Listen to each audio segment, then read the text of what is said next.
My grandmother was a great woman, a woman who really knew how to be innovative and very, very creative. She was the one that taught me how to make things with my hands because she was a farmer and also a trader at the same time. In this video, I'm going to show you the easiest way to make butter. I remember going to France when I was a teenager, not really a teenager, late teens, to be fair. And I was served freshly made butter. It left such a lasting impression on me, and I couldn't shake it. I couldn't shake out why. It took me a while to realize that the lasting impression of that butter was the quality and the amount of love and care that was put into making the butter. And making butter is just the easiest. It's so easy if you have time. I know a lot of people are really pressed for time, but if you have time, try, even if it's from an experimental perspective, try to make butter and you will just see how easy it is. Before I bought this tool, which I bought from Amazon, it's just really a glass jar with a whisk that makes it very easy to whisk the cream and makes it faster for the butter to form. I just used to use a milk jar, and all I do is put in the cream, the double cream, and shake and shake and shake, and it's a form of exercise, obviously. But it was such a manual intensive exercise, and it sort of put me off making butter. But now I make butter every week. I don't buy butter. Every week, and it takes me maybe 30 odd minutes to whip up butter. The reason why I really admired what I tasted in France was the woman was telling me that she started making butter because her mom made butter, her grandma made butter, her great-grandma made butter. And I remember what my grandma used to teach me when I was young. She was always making some form of cream, like a pomade. That was her specialty that she trades in the market. So she will use the oil from the palm to make a form of oil for a butter, sort of like a butter oil for the skin. Absolutely amazing and so wonderful for the skin. And my grandma would always say to me, most habits or most things that are passed down from generation onto generation are the ones that forms a lasting impression on the person acquiring the knowledge. So when I decided to try making butter, I thought it was complicated. When I started it, I just couldn't believe it. So at the moment, I'm just whisking that double cream, whisking it. One of the best tricks I learned was before you start whisking, just bring out the double cream from the fridge, place it on a counter and leave it for maybe 30 to 40 minutes. It makes it quite easy to whisk and it reduces the whisk time. So I just get into a reading. This is what I'm doing at the moment. Getting into that reading. Just whisking away.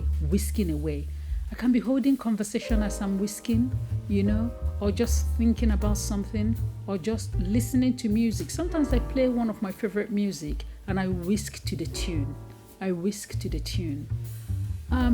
So yes, this is just the beginning, and you would see the end result. You would be absolutely amazed. As an artist, I'm always intrigued when it comes to creating things. I'm the first to jump into creation. I love creating things. I like seeing the turnout of what I create, whether it's going to be something that I like or something that takes me by surprise. I really don't care. I just want to create things, just to make things. Creation is a form of self-expression, and it allows me to communicate my thoughts and feelings and ideas. I think it's a way to manifest an internal experience into a tangible form. That's why I'm just so addicted to trying new stuff. And so that's why I'm really happy that I decided to start making butter. So I've been whisking for around 5 minutes now. At the moment, you could see I got help here because I had an urgent phone call. But that help really helped. So 5 minutes in of really hard whisking, you could see that the double cream is now getting a bit harder. So that consistency, when you see it, you know that your butter is on its way. You're almost 70% done. And the consistency of the whisking still remains the same. It doesn't get that hard to whisk. It gets a little bit stiffer, but it's something that you can easily keep turning on and keep turning and keep turning. And that's exactly what I did here. So the type of butters I make herb butter. I make all sorts of butter. In this instance, I wanted to try the chili and lime butter. That is it's a favorite. It's a staple favorite in the house. Obviously, there are some people that really love plain old butter with salt, right? You can't go wrong with that. Others want something a little bit more exotic, more tasty, right? More tangy. So I make herby butter, I make garlic butter, I make lime-based butter, almost any flavor. And when you make fresh butter, it's very, very easy to infuse flavor into that butter. It's the easiest thing to do. And the taste, you have to try it to believe it. In my mind, the act of making things, of creating, can be a journey of exploration, both of material and of personal capabilities. It's in the personal capabilities that I know that I excel. I like to stretch myself in a creative way, be it baking or cooking or making things. I don't just stick to the recipe. I try to deviate from the recipe to see what happens. Sometimes it ends in failure. I've had some catastrophic failures. Other time, it becomes a eureka moment. Like, why didn't I think of this? This is simply amazing. It allows me to experiment and to discover. And it really fosters my curiosity and my ability to dwell in that learning. And that's why I like creating things. And this is something that I really try to encourage people to do. A lot of my friends said to me, "Oh my God, I don't know anything. I don't know what to do." Just start towards your passion. If you like cooking, for example, you can create through cooking. I think cooking is the most expressive form of art. People just take cooking for granted, but it is the most expressive form of art there is. This is a eureka moment in the butter making process. When you eventually open that whisk and you see butter. It's like magic, from double cream suddenly to butter. So what I try to do is to get a cooler or a decanter of very, very cold water. And at the moment I'm pouring out the buttermilk. Please don't discard this. This can be used to make pancakes and all sorts of things, or even porridge. See, that's butter. From double cream to butter. It's already formed. There's nothing much left to do in this process. But sometimes if I'm making large batch and I want it to last, I blanch it in very cold water. I would encourage people, if you live in the hot climate, please don't just use cold water. Put ice in the cold water so that butter is really, really, really cold. And in doing that, you are able to squeeze out excess buttermilk, because the excess buttermilk makes it go sour, you see. So those liquid that is coming out is buttermilk, is excess buttermilk. So this is what I'm trying to, or rather I'm going to remove when I drench it in cold water and then I press it. So I'm whisking it by hand, whisking. And sometimes you find that it's not hard enough, the consistency hasn't really formed. Feel free to put it back into the jar and whisk away.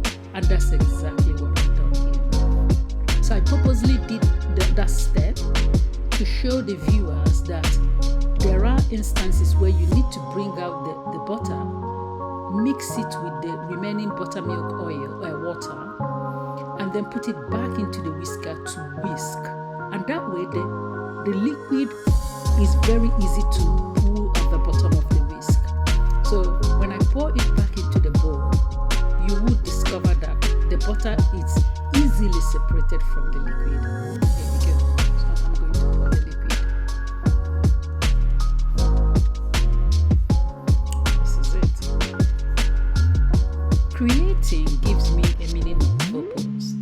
It has given me meaning and purpose. It can bring fulfillment and satisfaction, and this is what is done for me. I remember when I started knitting, I was just so bad. I'm still bad. Don't get me wrong. But I found such pleasure and such satisfaction in creating something out of thin air. I think there's something absolutely magical from something that wasn't there to suddenly being there. So for me, it serves as a way to grapple with existential questions and seek meaning in life. So you could see by the result that the butter is done. This is it.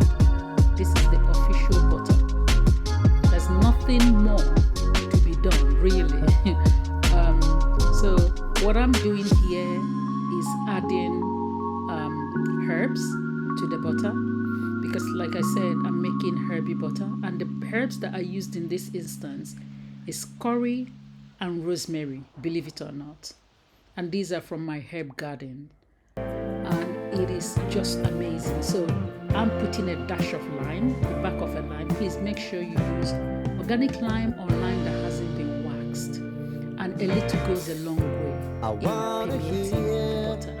So I just mix it quickly, and then with the freshly toasted bread, I'm going to do this test. This is the unveiling. This is it. And I just can't describe the taste. I know you come to the house and try it, or you follow my recipe and try it, and believe me, even if you don't like bread, you will really fall in love with it again. And you can try this on anything. I find this particular butter is absolutely amazing. The taste is just unbelievable. I had to hold myself, and it was just that hint of the tanginess of the lime did a thing. So here I'm trying another type of herbs in the mix, so that I can also present it, adding salt, mixing it, then trying it again. So I'm trying with another type of herb just for a taste test. So I have two different types of bread. I'm using sourdough, which is the one I'm just cutting up, and then this is rye bread. It's a little bit more. The taste it's an acquired taste, and what this did to the rye bread was just spectacular. It just brought out something on the rye bread, and it all disappeared, and we had more butter. So I hope you really enjoyed this butter making exercise, and I really am looking forward to you dropping a comment or trying it at home and letting me know how you felt. I'm so happy that you stayed this long. Thank you so much. Please, thank you for watching in the everyday. Like, drop a comment and subscribe, and I hope to see you ever so soon. Thank you, and bye-bye.